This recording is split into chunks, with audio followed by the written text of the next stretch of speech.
There's a moment in every season when a program's entire direction shifts, quietly, almost invisibly. And Alabama's came the second Tyler Henderson signed his name. To most fans, it looked like a routine roster addition, but to those paying attention, it was the first visible trace of a much larger transformation. Why would Alabama, loaded with young five-star receivers, target a JUCO veteran with proven production?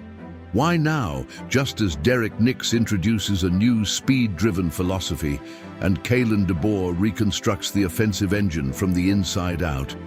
There's tension here, between youth and experience, between potential and urgency, between the Alabama of last season and the Alabama that's quietly taking shape today. Something important is moving beneath the surface, and no one is talking about it yet. This story isn't built on hype. It's built on confirmed production.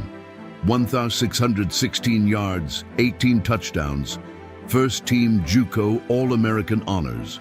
It's built on documented shifts in Alabama's offensive structure, reported changes to the run game, and national analysts labeling 2026 as one of the toughest schedules the Tide has faced in years. Every detail in this video was gathered from verifiable sources, layered to reveal the strategic logic shaping Alabama's future. Because once you connect these pieces, Henderson's signing becomes something far more revealing, the opening signal of Alabama's new offensive blueprint. So the question is, are we witnessing a simple roster move, or the beginning of a calculated offensive revolution that Alabama has kept hidden until now? Alabama didn't just pick up another wide receiver, they brought in certainty at a moment when certainty matters. Tyler Henderson arrives from Mississippi Gulf Coast with numbers that speak louder than hype. More than 1,600 receiving yards, 18 touchdowns, and a 2025 season that turned heads across the JUCO landscape. His track record isn't built on projections or hopeful upside. It's built on sustained production, on weekends where he delivered exactly what his team needed. That's why his arrival stands out. Alabama already had young explosiveness in the room.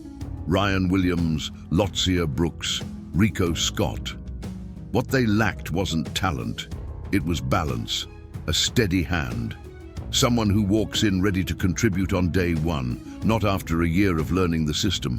And when a powerhouse program like Alabama makes a move that directly fills a structural gap, it's rarely accidental. It's intentional. It's strategic. It signals that the coaching staff saw more than a depth issue. They saw a window where experience could shape the entire trajectory of the wide receiver unit. And if this was the first move in a bigger plan, what comes next? The second clue appears the moment you study the pattern behind Derrick's first months as Alabama's wide receivers coach. Every addition he's made carries the same unmistakable fingerprint: speed that stresses defenses, explosiveness that forces adjustments, and vertical range that Alabama lacked throughout 2025. Analysts across outlets like Touchdown Alabama have pointed out how the Tide's receiver room is being reshaped with a purpose: to restore the deep ball threat that once defined Alabama's most dangerous offenses. And Henderson fits that mold with remarkable precision. His film shows clean separation, disciplined routes, and acceleration that turns small windows into big plays. What makes this even more compelling is the context. Alabama doesn't often dip into the junior college ranks unless there's a specific strategic reason. Experience matters, reliability matters, and adding a JUCO All-American at this stage reveals a coach choosing traits that support an offensive identity shift, not just filling a roster line. This isn't rebuilding, it's recalibration, a deliberate attempt to create a unit capable of stretching the field again, dictating tempo again, and reviving a standard that once made Alabama's passing attack feared across the country. If Nix's early moves already look this intentional, What does the next phase of his blueprint reveal? The third clue takes shape when you step back and look at the landscape Alabama is about to face. Analysts from Bama Hammer and Roll Bama Roll have already pointed out that the 2026 schedule may be one of the toughest Alabama has confronted in the last decade. A stretch filled with physical matchups, hostile environments, and teams that won't allow a single mistake. Now pair that with confirmed reports of Kalen DeBoer reshaping the run game, tightening protection schemes, and rebuilding the offensive line with precision. Suddenly, the picture sharpens. This isn't a team making small adjustments, it's a program preparing for a furnace. In seasons like this, potential alone isn't enough. You need players who can survive the weight of moments that define championships. Henderson's production, maturity, and ability to win vertically aren't bonuses, they're necessities. His presence gives Alabama a weapon that can tilt a drive, a possession, or an entire game back in their direction. When viewed in the context of this overhaul, his signing transforms from a roster addition into a strategic safeguard, a piece inserted to ensure Alabama can punch back when the schedule tightens. And if the pressure of 2026 is shaping every move Alabama makes, what deeper plans are still unfolding behind the scenes? The shift begins, and Henderson is the first visible sign. When every clue finally lines up, the larger story comes into focus.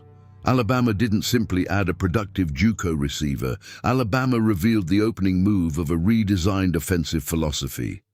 Henderson becomes the living example of what DeBoer and Derrick are building, an attack shaped by vertical aggression, relentless speed, and receivers who can stretch the field the moment the ball leaves the quarterback's hand. It's a blueprint that echoes the golden era of Ruggs, Waddle, Smith, and Judy, but forged for the battles of 2026. His signing reframes the entire narrative. This isn't depth building, it's architecture. Henderson stands at the intersection between Alabama's young, electric talents and the unforgiving SEC schedule ahead. His experience gives stability. His explosiveness gives Alabama something it lacked, an immediate, dependable vertical threat. And in the context of DeBoer's broader offensive overhaul, his arrival becomes a declaration that the Tide are not waiting for their identity to emerge naturally. They're designing it, deliberately and visibly. This is the moment the quiet shift turns into a defining pivot for the program. If this is only the first chapter made public, what else is Alabama preparing to reveal? So now, the spotlight turns to you. With the schedule tightening, the offense transforming, and a new philosophy taking shape through calculated moves, what does Tyler Henderson truly represent to this Alabama team? Is he simply a timely addition with proven production? Or the clearest early sign that Alabama is engineering a full-scale offensive rebirth? Share your take in the comments right now. This shift is unfolding in real time, and your perspective could shape the conversation. What do you believe this move reveals about the future of the Crimson Tide?